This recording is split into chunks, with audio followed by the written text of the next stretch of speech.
어느 부부가 말다툼을 했습니다. 남편이 화가 나서 씩씩대면서 먼저 걸어가고 부인은 기분이 나빠서 저 멀리서 뒤떨어져서 걸어가고 있었습니다. 그러다가 어느 교회를 지나가게 되었는데 교회 벽에 이런 전도 현수막이 쓰여 있는 것을 보게 됐습니다. 당신은 예수의 추종자인가 아니면 마귀의 추종자인가? 그 글귀를 보자마자 남편이 너무나도 화가 났던지 뒤를 확 돌아보면서 아내를 손가락질하면서 이렇게 말했다라는 거죠. 바로 당신을 두고 말하는 거야. 당신은 마귀의 추종자란 말이야. 그러자 부인이 표정 하나 바뀌지 않고 이렇게 말했어요. 당연하죠. 내가 당신 뒤를 따라가고 있잖아요. 참 안타깝죠. 부부가 사랑해서 결혼했는데 왜 이렇게 결혼해서 오히려 더 미워하게만 되는 일들이 생기게 될까? 왜 그럴까? 여러 가지 이유들이 있겠지만 아마 생각해 보면 이 사람이 사라지고 역할만 남아서 그런 것 같아요. 사랑할 때는 그 사람만 보이고 그 사람으로 사랑하기 시작하지만 결혼하게 되면 상대방에게 요구하는 역할로만 상대방이 보이기 시작하기 때문입니다. 다시 말해서 남자와 여자로 사랑을 시작하지만 지나다 보면 남편, 아내, 엄마, 아빠라는 역할을 서로 짊어지고 살다 보니까 서로 그 역할의 무게에 지치기도 하고 서로 몰라준다고 하고 그러다 보면 배려가 사라지고 다투고 싸우게 되는 거 아닌가라는 것이죠. 전에도 소개한 적이 있는 아줌마의 시라는 글을 한번 소개합니다. 입덧 욱욱 고달프다. 배부르니 힘이 겹네 정신없이 나와보니 세상에나 예쁘거나 이쁜 새끼 기뻤는데 알고 보니 게임 시작. 먹여주고 달래줘도 우리 아가 왜 우느냐. 먹이다가 하루 가고 재우다가 밤이 가고 잠자는 게 소원이라 하룻밤만 쉬어보세. 거울 속에 저 아줌마 누구신가 설만한가. 모여주면 살 빠진다. 누가 그래 먹여봐라. 그래 혹시 살 빠질까. 비싼 옷은 절대 못 사. 지시장표 5,000원 티 10,000원짜리 내 유니폼. 외모쯤은 포기했다. 죄수생활 답답하네. 하루 종일 붙어있는 우리 아기 코알라냐. 엄마 잠깐 안 보이면 주먹 쥐고 대성통곡. 화장실도 같이 가네. 운연체로 일도 보내. 안아달라 졸라대니 팔만 점점 굵어지네. 하루 종일 애랑 단둘 옹알옹알 살다 보니 내 언어도 떨어진다. 아기 책만 같이 본다. 최신가요 나는 몰라. 아기 동요 내 18번. 이제 와서 고백한다. 잠잘 때가 제일 예쁘다. 외출해야 문화센터 멀리 가야 마트로다. 인터넷이 내 친구네 안면 트니 택배기사 이리저리 봄이 가고 자고 나니 가을 가네. 나 혼자서 애 낳았나 좀 봐주면 좋으련만. 서방님은 오늘 밤도 코 골면서 잘도 자네. 주말쯤은 놀아주나 먹여놓으면 잠만 자네. 경기부랑 얼굴 반쪽 바가지도 못 긁겠네. 그래 좋다 내가 본다. 잘리지만 말아다오. 사회생활 회식이라 오늘 밤도 늦는다네. 만난 고기 너만 먹냐. 나도 아직 땡긴단다. 애 재우고 외로운 밤 야식 땡겨 닭 한 마리. 오늘 밤도 또 틀렸네. 허리살만 늘어가네. 울 엄마도 이리 나를 호호불며 키웠겠지. 내 성격에 우울증쯤 남 얘긴 줄 알았더니 시시때때 눈물 난다. 내가 점점 없어진다. 착한 신랑 예쁜 아기 너무너무 행복한데 마음 한켠 허전하다. 나도 아직 여자라네. 이 코믹하면서도 굉장히 와닿는 부분이 많은 이야기죠. 마지막에 나도 아직 여자라네. 이 말이 주는 울림이 큽니다. 엄마로 아내로 살아가면서 나 자신이 사라지는 것 같다 라는 말이 아니겠어요? 남편들도 마찬가지죠. 세상에서 삶의 가장이란 무게를 짊어지고 살다 보면 이 나라는 것 자체가 사라지고 있다라는 것들을 경험하게 된다라는 것 아닙니까? 우리가 살아가는 인생이 다 그런 것 같아요. 내가 나일 수가 없다라는 것이죠. 맡겨진 역할들을 따라 살다 보면은 어느덧 나라는 존재를 잊어버릴 수밖에 없어요. 앞으로 열심히 달려야 되고 주어진 역할과 일을 감당하다 보면 이 나라는 존재에 대해서 정말 생각해 볼 시간이 없어집니다. 회사에서의 과장이든 대리든 부장이든 그걸로 열심히 살아야죠. 또 아빠로 살아야죠. 또 엄마로 살아야 되고 어떤 분은 사장으로 살아야 되고 또 남편과 아내로 열심히 살다가 보면 정말 나는 누군가라는 생각이 들 때가 있어요. 어떤 30대 여성분이 회사를 열심히 다니다가 갑자기 이제 사표를 던졌습니다. 너무 힘들어서 죽을 것 같더라는 거예요.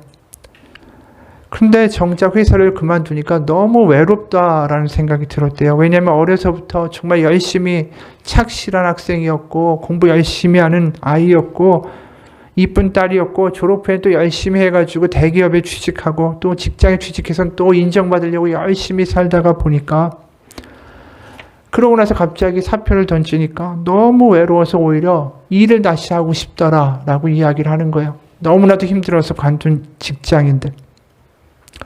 그 말을 들으면서 이런 생각이 들더군요. 보니까 이분이 정말 착하고 성실한 딸, 열심히 공부하는 학생, 또 근면한 직장인으로 살았어요.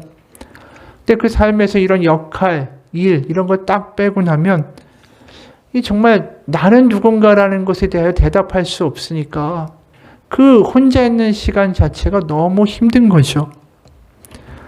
우리도 마찬가지예요. 내게 맡겨진 역할과 일을 빼고 나면 과연 나는 누군가 거기에 대한 대답을 하실 수가 있습니까? 그 대답을 잘 할 수 있다면 그게 복된 사람이 아닌가 싶어요. 오은영 박사 우리가 TV에서 많이 보는 분 있잖아요. 머리 이렇게 하고 나오는 분. 그분이 이런 글을 썼어요. 부모는 아이에게 생명의 시작이자 생존의 기반이에요. 그리고 전쟁터의 방공호와 같은 존재입니다. 아이는 부모가 없으면 살 수가 없죠. 몸도 그렇고 마음도 그렇습니다. 아이는 부모에게 조건 없이 수용받아 본 경험, 깊고 따뜻한 사랑으로 살아요. 아이는 부모에게 사랑받았던 기억으로 평생을 살아갈 힘을 얻습니다. 이런 이야기를 했어요.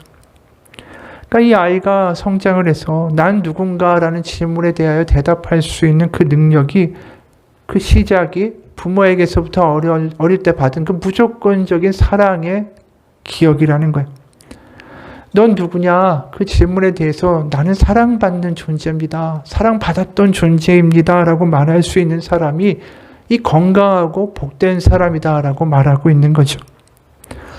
실제로 부모님이 돌아가신다 할지라도 어릴 때 부모님께 그 따뜻하게 사랑받았던 기억이 있는 사람들은 뭔가 마음에 돌아갈 고향이 있는 거예요. 샌디 호치키스라는 분이 나르시즘의 심리학이라는 책을 썼는데 거기에 이런 대목이 있습니다.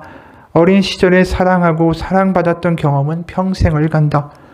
사랑의 열망은 우리에게 훌륭하고 멋진 엄마와 온전히 하나가 되었던 어린 시절을 떠올리게 한다. 어린 시절 좋은 양육자와 애착 관계를 맺었다면 어른이 된 뒤에도 좋은 짝을 만날 확률이 높으며 애정을 유지하기 위해서 환상에 기댈 필요가 없어진다. 이 말을 곱씹어보면 결국 뭘 얘기합니까? 내가 충분히 나 자체로 사랑받을 수 있는 존재다라는 어떤 생각과 믿음이 있는 사람은 내가 다른 사람의 눈에 들기 위해 다른 존재가 되어야 된다라는 생각을 할 필요가 없다라는 거죠.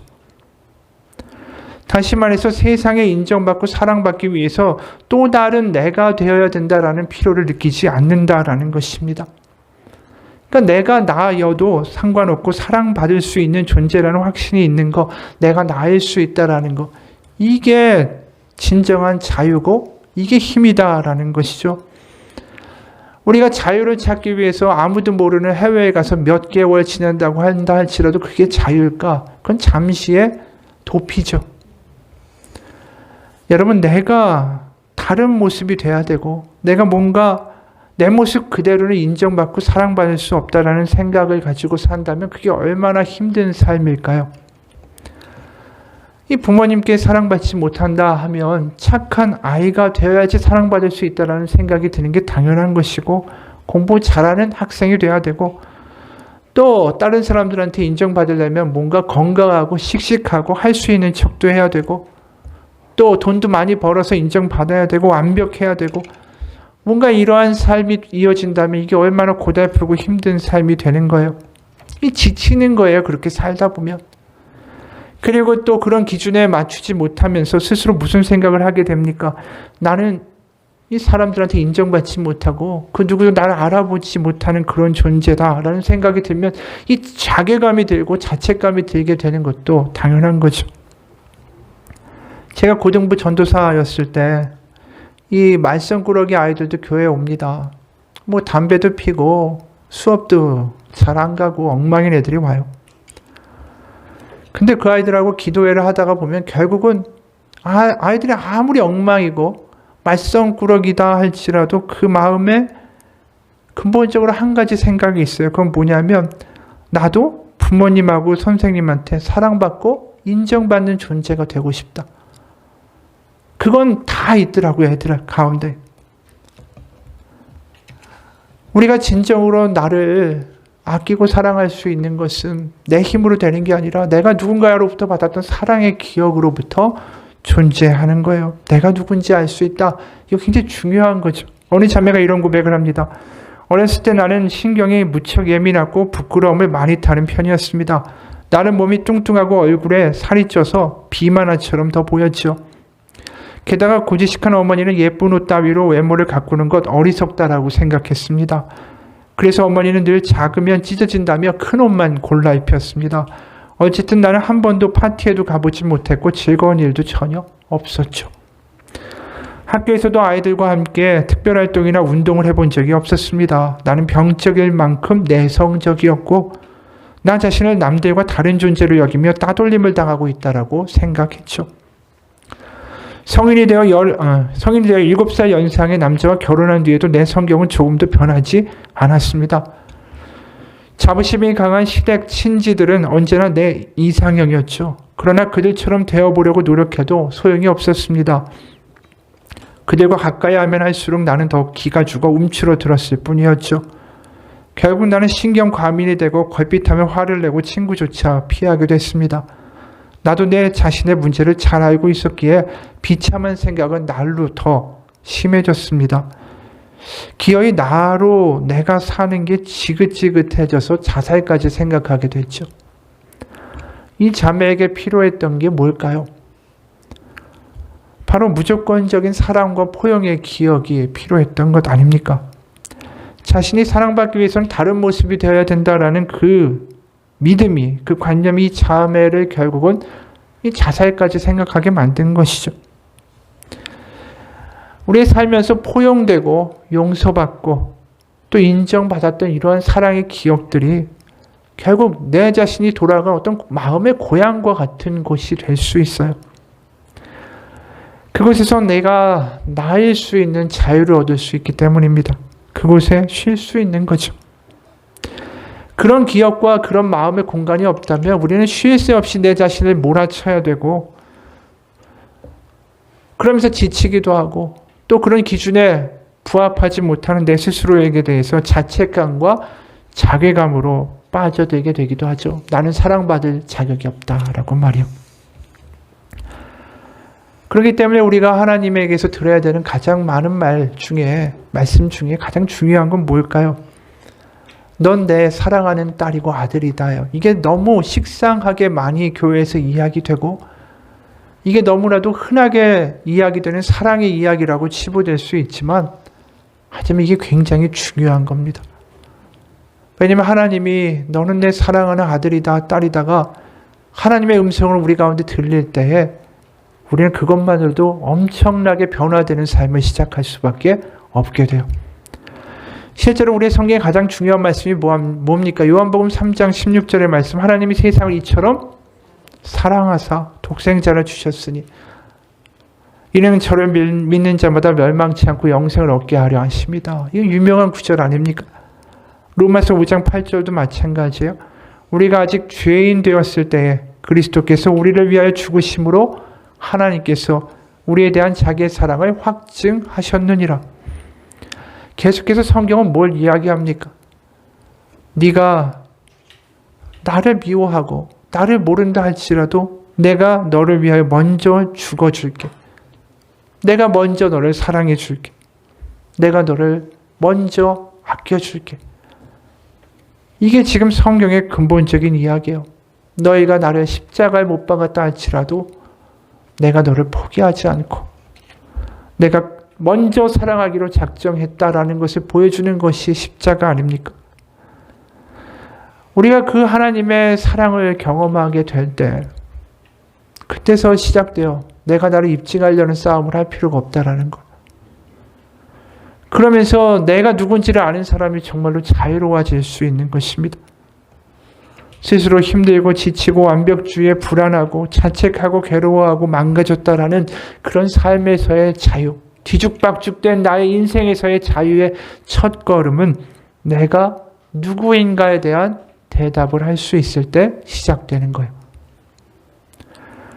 실제로 이 모습이 복음서의 첫 머리에 등장합니다. 오늘 본문의 바로 앞에 보면 마태복음 3장이죠. 16절 17절에 예수님이 세례를 받으세요. 예수께서 세례를 받으시고 곧 물에서 올라오실새 하늘이 열리고 하나님의 성령이 비둘기같이 내려 자기 위에 임하심을 보시더니 하늘로부터 소리가 있어 말씀하시되 이는 내 사랑하는 아들이요 내 기뻐하는 자라 하시니라. 예수님의 사역이 바로 이 세례를 받으심으로 시작되는 것입니다.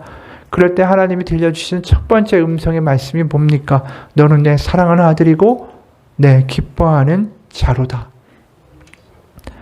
바로 이 하나님이 주시는 분명한 예수님 너는 누구다라는 이 하나님의 음성, 하나님의 분명한 사랑의 이 선포, 이것이 예수님의 사역의 시작을 알리는 신호탄이었고 이것이 예수님이 분명하게 믿고 3년의 공생애를 이끌어 가신 힘이었어요.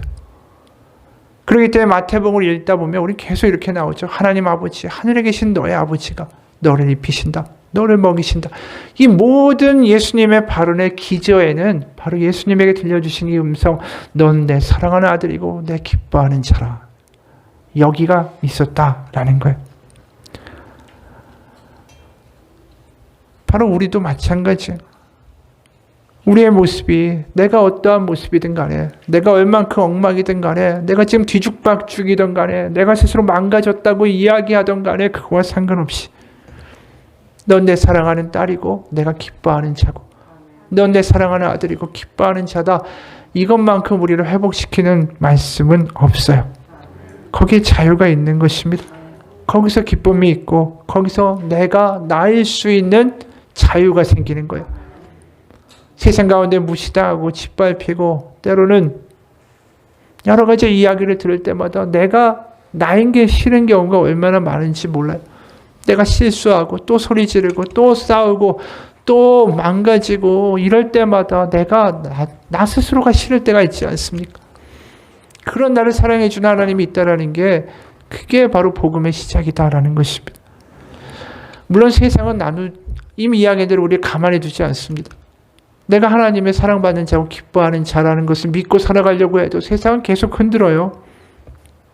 실제로 그게 오늘 마태복음 4장에 나오는 내용이에요. 세례를 받으시고 난 예수님에게 오늘 3절에 보면 시험하는 자 마귀가 예수께 나와서 이르되 네가 만약 하나님의 아들이거든 명하여 이 돌들로 떡덩이가 되게 하라. 이렇게 말합니다. 여기에 보면 마귀가 네가 만약 하나님의 아들이거든 이렇게 말하는 게 마치 네가 하나님의 아들인지 아닌지 모르겠지만 하나님의 아들이 맞다면 뭐 이런 식으로 이야기하는 게 아니에요. 이게 헬라어의 가정법의 문법 그대로 해석하면 직역을 하면 이렇게 번역됩니다. 네가 하나님의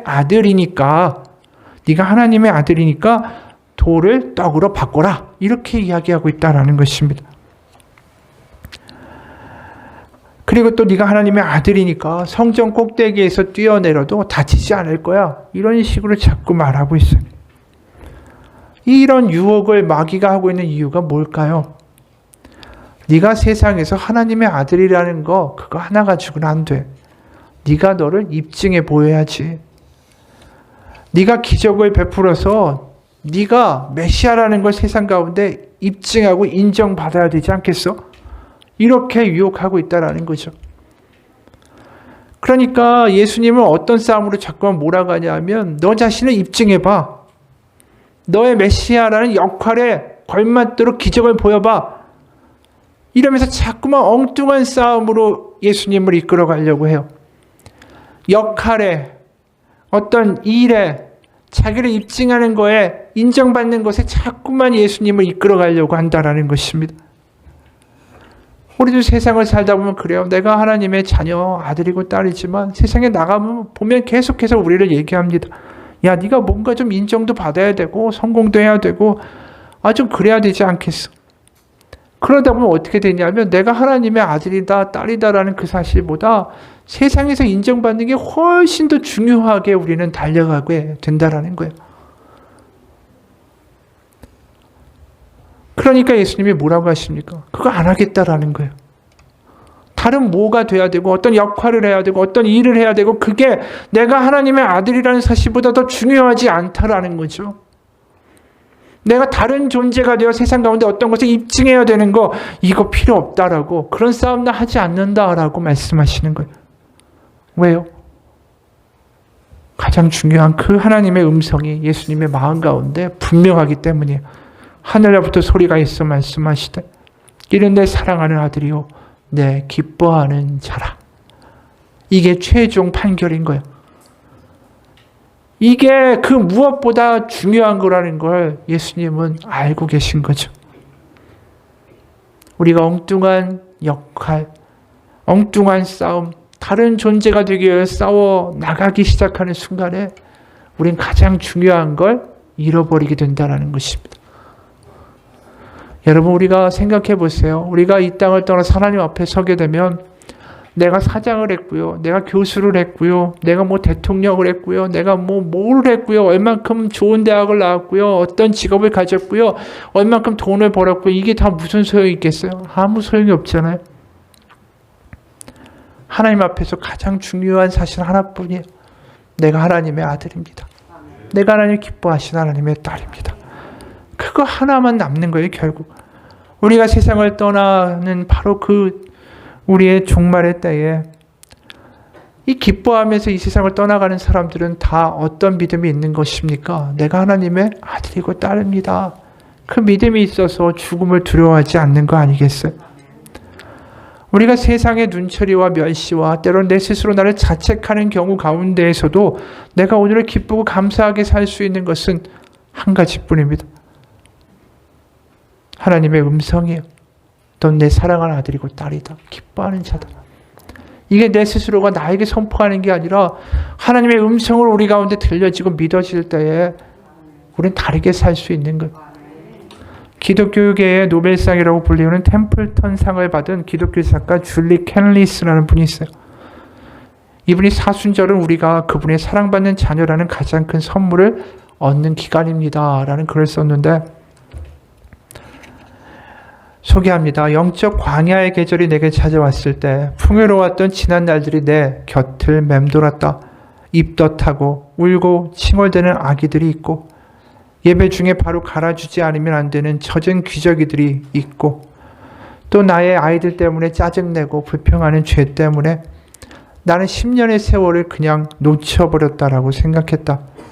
나는 아이들을 잠못 차림으로 허둥지둥 교회에 데리고 와서는 그곳에서도 또 다른 곳에서도 이제 나 그리스도로부터 단절되어 버렸다라고 느끼는 기진맥진한 엄마일 뿐이었다.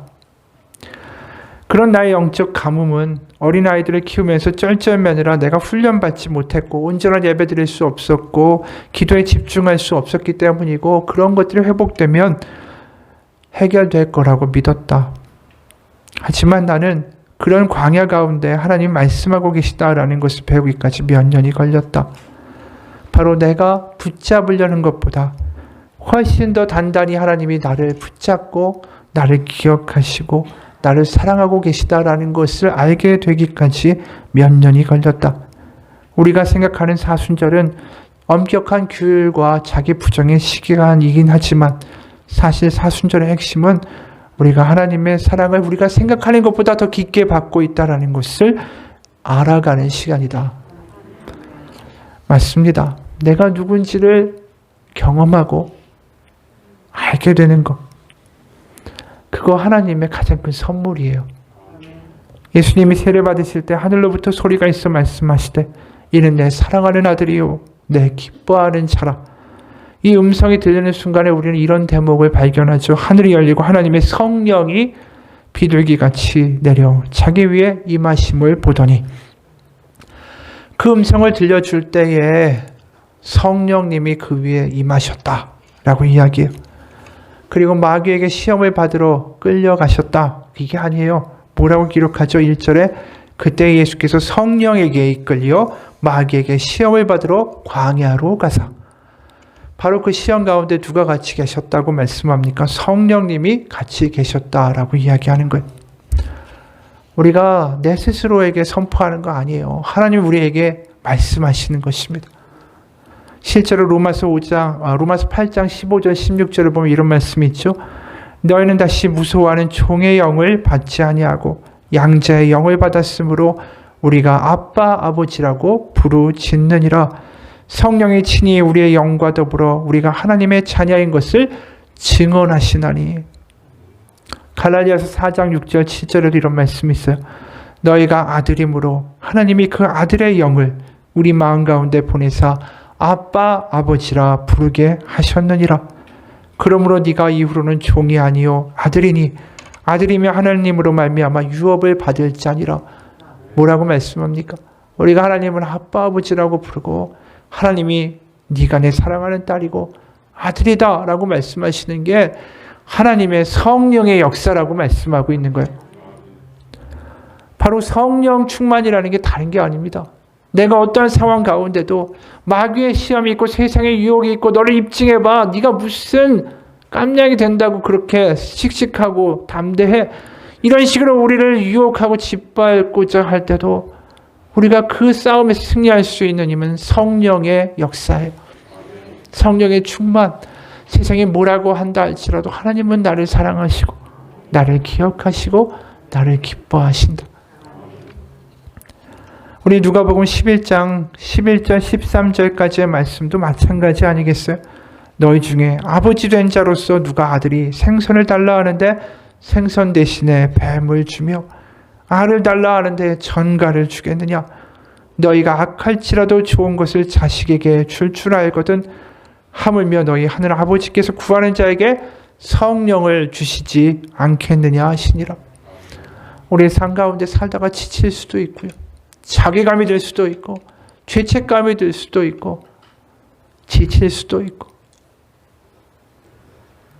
내가 감당해야 하는 역할을 제대로 하지 못해서 내가 부족한 남편이고 부족한 엄마고 부족한 아빠고 부족한 직장인이고 낙담에 있을 때도 있을 거예요. 하지만 그럴 때 우리를 회복시켜 주시는 하나님의 성령의 음성을 들을 수 있기를 원합니다. 성령은 비단 무슨 방언을 하고 예언을 하고 통변을 하고 어떤 치유를 하는 능력과 힘이 아니에요. 거기에 머무는 게 아닙니다. 가장 큰 성령의 역사는 바로 인격적인 하나님을 만날 수 있도록 우리를 인도하신다라는 것입니다. 어느 청년이 있었어요. 고등학교 때 시골에 살았는데 아버지가 어머니를 상습적으로 구타하는 가정이었대요. 어느 날 그 아버지가 또 엄마를 막 때리고 있는 거를 이 고등학생 때 이분이 보고 이 눈에 아무것도 보이질 않았답니다. 눈에 분노가 가득 차고 그래서 그저 손에 잡히는 곡괭이를 들고 그 아버지에게 달려들었어요. 그리고 휘둘렀습니다. 그 곡괭이는 바로 아버지의 목을 관통하고 아버지는 성대를 잃어버리고 더 이상 말을 할 수가 없게 됐대요. 이 청년은 터덜터덜 바닷가로 갔습니다. 갯벌에 앉아서 거기서 목 놓아 울었어요. 아무 말도 나오지 않는 거죠. 자기 삶을 생각하니까 이 모든 게 다 엉망이었고 다 벽에 부딪힌 것 같았어요. 말 못하게 된 아버지, 평생을 맞고 산 엄마, 그리고 그런 아버지를 찔러버린 자기. 가족 모두가 마치 침몰하는 배와 같이 무너져 내리고 있는 거예요. 마냥 울었습니다. 그때 그 청년에게 어릴 때 다니던 주일학교 때의 말씀이 떠올랐어요. 그래서 기도했습니다. 예수님 나 도와달라고, 건져달라고 울기만 했어요. 그럴 때 바로 놀랍게 하나님의 성령의 불덩이가 그 청년의 가슴에 떨어졌어요. 그리고 그 청년이 지금 목사님이 됐습니다. 세상에서 부모에게도 그 누구에게도 사랑받아 본 적 없는 망가진 이 청년의 삶이 너무나도 불쌍하지 않습니까? 그 망가져버린 가정도 너무나도 안타까운 일이 아닙니까? 그런데 이런 가정과 이런 삶이 청년만의 이야기일 뿐일까? 아니에요. 너무나 많은 이들이 그런 삶 속에서 살았고 살고 있고 아파합니다. 어떤 분은 자기 인생에 정말 이 구절이 나의 인생을 바꿨다라고 간증하는 분이 있어요. 시편 27편 10절이에요. 내 부모는 나를 버렸으나 여호와는 나를 영접하시리이다. 사연이 뭐냐 하면 이분이 이렇게 간증합니다. 내 부모는 자식을 버리고 각자의 길로 떠나버렸습니다. 아버지의 사업 실패로 빚 때문에 집도 법원으로 넘어가 버렸죠. 할아버지와 할머니 두 동생과 함께 담배 냄새가 짙게 배어있던 동네 경로당에서 한동안 살아야만 했죠. 그게 창피해서 나는 학교 도서관에서 도둑잠을 잤었고요. 솔직히 그때 나에게는 아무런 희망도 아무런 꿈도 없었습니다. 그때 친구를 따라 교회에 들어갔다 들은 이야기가 바로 이 시편 27편 10절의 내용이었습니다. 그때 성경이 뭔지도 하나도 몰랐습니다. 어떤 아저씨가 앞에서 이야기하는 게 설교인 줄도 몰랐으니까요. 기타 치며 율동하면서 부르던 노래들 내가 보기엔 참 유치했습니다. 경배와 찬양이 없던 시절이었으니까. 하지만 놀라운 사실은 시편 27편 10절 내 부모는 나를 버렸으나 여호와는 나를 영접하시리이다. 이 말씀이 교회 맨 뒷자리 기둥 뒤에 숨어있던 나를 맨 앞자리로 가게 만들었습니다. 망치로 머리를 한 대 얻어맞은 느낌이었습니다. 누가 내 이야기를 저 아저씨한테 몰래 해준 거지? 저 아저씨가 어떻게 내 상황을 다 알고 있는 거야? 하나님 정말 나를 버리지 않는 분일까? 이런 생각들로 나의 마음이 아주 분주했었던 기억이 납니다. 32년 전의 이야기니까. 그때들은 설교가 기억 안 나지만 이것만큼은 뚜렷하게 기억합니다. 하나님은 절대 나를 버리지 않는다. 하나님은 책임지고 나를 돌봐주신다. 이 말씀이 나를 그리스도 밖에서 그리스도 안으로 옮기게 해준 참 귀한 말씀입니다. 지난 32년 동안 이 말씀 하나 붙잡고 살아온 것 같습니다. 어렵고 힘든 시절 이 말씀을 붙잡고 살았습니다. 이 말씀이 나를 다시 일어나게 했습니다. 지난 세월을 돌아보며 하나님은 언제나 나를 책임지고 돌봐주시는 부모님이었습니다. 내가 믿는 하나님 신실하신 분입니다. 내가 아는 하나님의 말씀은 진리입니다. 이분이 경험한 게 뭘까요? 하나님의 성령 가운데 하나님의 말씀 가운데 들은 거예요. 하나님은 나를 사랑하시고 포기하지 아니하시는 나의 아버지시다라는 거죠. 세상이 혼돈하고 살기가 힘들고 모든 것이 뒤죽박죽이 되어가는 가운데라면 우리는 근본적인 질문으로 돌아가야 돼요. 나는 누군가? 다른 어떤 존재가 돼서 이러한 상황과 위기들을 극복해 보고자 하는 시도들이 얼마나 덧없는지 모릅니다. 내가 누군가에 대한 대답을 할 수 있어야 우리는 모든 삶이 다시 정돈되고 다시 출발할 수 있는 시작이 만들어질 수 있어요. 바로 예수님이 40일 금식으로 줄이시고 마귀의 유혹에 직면하셔도 그분이 붙들고 있었던 것, 넌 내 사랑하는 아들이고 기뻐하는 자라. 이 음성이었습니다. 그리고 담대히 선언하시죠. 나 하나님의 아들이다. 그래서 4절 기록되었을 때 사람이 떡으로만 살 것 아니요 하나님의 입으로부터 나오는 모든 말씀으로 살 것이라. 7절 또 기록되었을 때 주 너의 하나님을 시험하지 말라. 그리고 10절 기록되었을 때 주 너의 하나님께 경배하고 다만 그를 섬기라 하였느니라. 이야기는 결국 뭡니까? 다른 거 할 필요가 없이 내가 하나님의 아들인 거 그것 자체가 가장 중요한 것이다 라는 이야기를 하나님의 말씀으로 지금 마귀의 유혹을 쳐내고 계신 거예요. 다. 그런데 또 여기서 되게 유익 있게 봐야 할 것은 예수님이 마귀의 유혹을 이기시고 있는 모든 이 구절들은 기록되었을 때 라고 시작하죠. 이건 성경의 말씀이다라는 뜻이에요. 다 신명기의 말씀입니다. 신명기는 어떤 책입니까? 광야에서 40년을 떠돌다가 이스라엘 백성이 드디어 가나안 건너편 모압 평지에 서서 가나안을 바라보고 있을 때 모세가 마지막으로 그들에게 한 설교예요. 한마디로 40년의 경험에 농축이 들어있는 책이 신명기예요.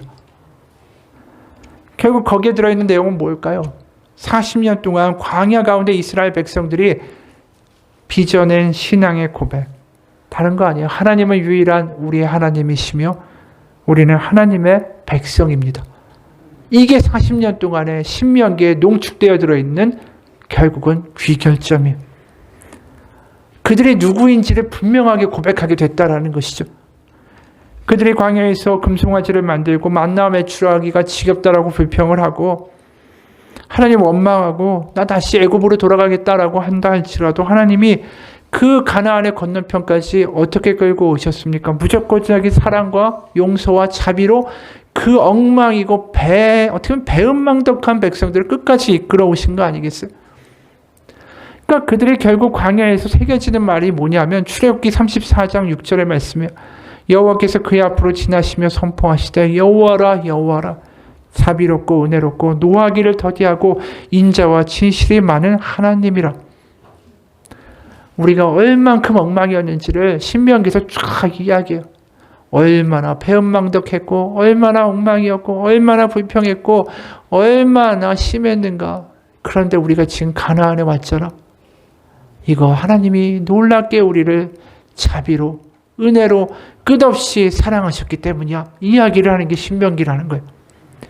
그래서 신명기 7장 8절에 여호와께서 다만 너희를 사랑하심으로 말미암아 또는 너희 조상들에게 하신 맹세를 지키려 하심으로 말미암아 자기의 권능의 손으로 너희를 인도하여 내시되 너희를 그 종되었던 집에서 애굽 왕 바로의 손에서 속량하셨나니. 다 돌이켜보면 이 모든 것은 하나님의 사랑 때문이다라는 거예요. 한마디로 우리의 우리됨은 나의 나됨은 하나님의 은혜다. 이게 믿어지면 신명기의 이 백성들이 이게 고백되면 그때부터 가나안에 가는 게 두렵지 않은 거예요. 왜냐하면 세상의 기준으로 보면 노예 출신의 이 떨거지 같은 백성들이 거대한 성을 쌓고 이 엄청난 용사들이 우글대는 가나안을 정복해 간다는 거, 이거 계란으로 바위 치는 것과 똑같은 짓이고 미친 짓입니다. 근데 그들이 자신들이 정말 형편없는 거 알죠. 세상으로 보면 아무것도 아니라는 거 너무나도 절절하게 느껴요. 그런데 어떻게 요단강을 건너가서 여리고성을 뱅글뱅글 법궤를 짊어지고 돌며 나팔을 부는 짓을 할 수 있을까? 이 적들이 튀어나오고 화살 쏘면 다 죽는데 어떻게 그럴 수 있었을까? 그 한 가지 고백이 그들을 사로잡고 있기 때문이에요. 하나님은 우리를 사랑하시는 우리의 하나님이시며 우린 그분의 백성이다. 이 한 가지 붙든 거예요. 이게 너무 커 보이기 때문에, 이게 너무나도 그들 가운데 믿어지기 때문에 불가능하고 말도 안 되는 짓을 하고 있다라는 것입니다. 더 이상 거인 앞에 메뚜기 같은 존재가 자신들이 될지라도 그게 문제가 안 되는 거예요. 왜냐하면 우리는 하나님이 끝까지 사랑하신 하나님의 백성입니다. 여러분 한번 가나안이 어떤 땅인지 한번 생각해 보세요. 젖과 꿀이 흐르는 땅입니까? 아니에요. 대부분의 지역은 다 광야고요.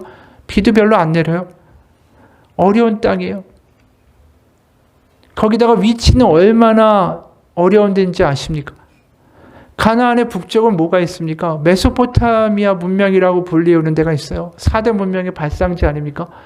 거기에서 바벨론, 아수르, 바사, 초강대국들이 자꾸만 등장할 수밖에 없죠. 물산이 풍부한 문명의 지역이니까. 그럼 남쪽에는 또 뭐가 있습니까? 4대 문명의 발상지인 나일강이 있잖아요. 애굽, 이집트라는 초강대국이 있는 거예요.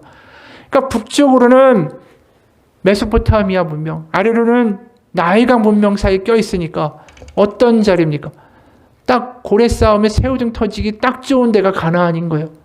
두 세력이 하나가 세져서 아래쪽으로 내려오면 거기서 얻어맞는 거고, 애굽이 강성해서 위로 올라가면 그 사이에서 얻어 터지는 게 가나안이라는 것입니다. 근데 이게 어떻게 젖과 꿀이 흐르는 땅이야? 얻어 터지는 땅이지. 여기 역설이 있는 거예요. 세상으로 보면 말도 안 되고 척박한 땅이고 얻어 터지는 땅이지만 거기서 나는 끊임없이 우리를 포기하지 아니하시는 하나님의 사랑을 받는 하나님의 백성이고 하나님의 유일하신 하나님 여호와시다. 이 믿음의 고백을 한다면 그것이 개의치 않고 그것이 젖과 꿀이 흐르는 땅이 될 수 있는 것이다라는 뜻이죠. 바로 가나안의 그 땅은 한마디로 끊임없는 신앙의 고백, 내가 누군가라는 질문에 대하여 대답할 수 있어야만 살아갈 수 있는 땅이었다라는 뜻이에요. 하나님 왜 이스라엘 백성을 그곳에 두셨을까? 바로 나는 누구인가에 대한 분명한 믿음의 고백이 있기를 원하신다라는 것입니다. 우리가 사는 세상도 마찬가지예요. 세상 속에서 내가 누군가에 대한 분명한 믿음의 고백이 있기를 원합니다. 그럼 우리가 거인 사이에 사는 메뚜기다 할지라도 상관이 없습니다. 내가 좀 근사하지 못하고, 내가 좀 돈을 벌지 못하고, 내가 세상의 인정을 좀 받지 못하고, 때로는 이 근사한 부모가 되지도 못하고, 그래서 스스로 자책하고 자괴감이 들기도 하고 불안하기도 하고 우울한다 할지라도 바로 그 땅에서, 그 자리에서 우리가 하나님의 음성을 듣기 원합니다. 거기서 나의 믿음의 고백이 분명하고 단단해지기 원합니다. 의료 선교사였던 윌프레드 그랜펠이라는 분이 있어요. 이분이 의료 선교로 정말 아프리카에서 평생을 섬기는 분이었어요. 사람들이 물어요. 도대체 무엇 때문에 예수님 위하여 그렇게까지 고생할 수 있었습니까? 그랬더니 이분이 이런 말을 합니다. 자기가 젊을 때 어느 날 밤이었어요. 레지던트로 일하고 있는 병원에 몸에 화상을 아주 심하게 입은 여인이 응급실로 들어왔습니다. 이 몸에 너무 화상을 심하게 입어서 살 수 없다라는 게 너무나도 분명해 보였어요. 근데 그 여인이 그렇게 된 이유는 남편이 술에 진탕 취해가지고 그녀한테 그 당시에 파라핀 등불을 썼는데 이 등불을 집어 던진 거예요. 그러니까 옷에 닿아가지고 다 타버린 거죠, 몸이. 술이 반쯤 깨가지고 있던 남편을 경찰에 연행을 해서 병실로 끌어왔습니다. 그리고 경찰은 이 여인의 목숨이 얼마 안 남았다라는 것을 알게 돼요. 그리고 어떻게 이런 화상을 당하게 됐는지 죽기 전에 자기한테 이야기해달라고 이 여인을 재촉합니다. 그리고 그 불쌍한 여인은 자기 침대 곁으로 끌려온 남편과 얼굴을 마주치지 않으려고 고개를 이리저리로 피했어요. 그러나 마침내 그 여인의 시선이 남편의 그 억센 손에 닿게 됐습니다. 여인은 기운 없는 시선으로 남편의 팔, 남편의 어깨, 그리고 남편의 얼굴을 향합니다. 그리고 그 순간에 고통 중에 있던 여인의 얼굴이 잠시 고결해지는 듯한 느낌을 받았대요. 그리고 경찰을 향해서 고개를 들리고 이 여인이 입을 열었어요. 그것은 그냥 불의의 사고였습니다. 그리고 나서 베개에 머리를 묶고 이 여인이 사망했습니다. 윌프레드 그랜펠 이분이 이 이야기를 하고 다음과 같이 말을 끝맺었습니다. 그것이 마치 하나님의 사랑과 똑같았습니다. 맞습니다. 우리 때문에 십자가에 죽으시고 우리 때문에 고통당하시고 그럼에도 불구하고 우리를 사랑한다라고 말씀하시는 십자가의 하나님의 사랑이 우리의 사순절 기간 가운데 느껴지고 고백되기 원합니다. 성령의 기름 부으심이 우리가 이 사순절 기간 동안 하나님 앞에 무릎 꿇을 때에 임하시기를 축원합니다. 내가 나를 싫어하는 거, 나를 혐오하는 것만큼 세상에 비극이 없어요. 그런 그곳에 하나님의 음성이 들려지기 원합니다. 왜 기도해야 하느냐라고 물으신다면 저 이 얘기밖에 할 게 없을 것 같아요. 하나님의 음성 듣지 않으면 우리 살 수가 없으니까. 내가 하나님의 자녀라는 것, 내가 하나님의 기뻐하시는 자라는 하나님의 음성 듣지 않으면 내가 이 세상을 살아갈 만큼의 힘이 없으니까. 내가 부족하면 부족한 대로, 연약하면 연약한 대로, 망가졌으면 망가진 대로 그 모습 그대로 하나님 앞에 기도 가운데 나가시기를 축원합니다. 그런 맹인과 나병 환자와 창기와 세리를 보시면서 그 터지는 정말 마음에 불붙듯한 그런 긍휼의 마음으로 그들 하나하나를 일일이 만져주시면서 고쳐주시던 예수님이 우리에게도 다가오실 것입니다. 그것이 우리가 기도해야 되는 이유예요. 그런 시간이 없다면 우리는 어딜 가서도 세상에서 내가 나일 수 없습니다. 다른 나인 척하고 살아야 되고 연극해야 되고 기쁜 척해야 되고 아는 척해야 되고 강한 척해야 되고 하나님 앞에 솔직해지는 내가 나일 수 있는 시간, 진정한 자유의 시간, 그곳에서 들으시는 하나님의 음성 수고하고 무거운 짐진 자들아 다 내게로 오라. 내가 너희를 자유케 하겠다. 금성 가운데 살아가시는 사순절의 기간이 되시게 주님의 이름으로 축원합니다. 기도하겠습니다. 하나님 아버지, 하나님을 믿는다 말로만 믿는 것이 아닙니다. 하나님을 믿는다, 나에게 기적을 베풀어 주실 것을 믿는다, 그것이 믿음이 아닙니다. 내가 날 수 있는 자유, 내 삶 가운데 너는 내 사랑하는 아들이고 딸이고 내 기뻐하는 자라. 그 음성 가운데 다시 시작하고 부족하지만 다시 한번 일어설 수 있는 하나님의 사랑받는 이로 매일매일 살아갈 수 있는 은혜를 성령을 통해 경험케 하여 주옵소서. 살아계신 우리 주 예수 그리스도의 이름 받들어 기도합니다. 아멘. 우리 같이 기도합시다.